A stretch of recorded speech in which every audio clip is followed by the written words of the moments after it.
घने सुनसान जंगल में जहाँ बड़े बड़े जानवर राज करते थे, वहाँ चिया नामी एक छोटा सा मगर दिलेर डायनासोर रहता था।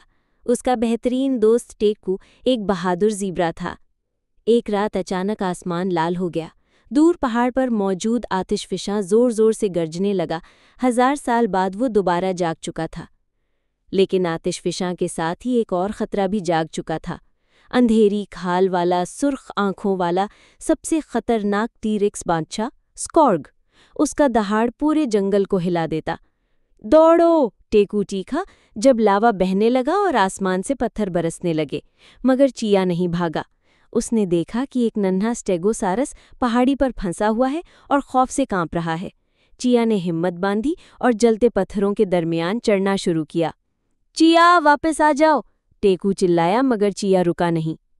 चिया ने बच्चे को बचाया और जैसे ही नीचे उतरा, कड़ा! एक बहुत बड़ा पत्थर आसमान से गिरा और सीधा स्कॉर्ग के सर पर लगा। स्कॉर्ग जोर से चीखा और लावे के धुएं में गुम हो गया। सब जानवर खुशी से चिल्लाने लगे। चिया राख से ढका हुआ खामोशी से मुस्कुरा रहा था। उसने ताकत से नहीं, बल्कि हिम्मत और मोहब्बत से जीता था।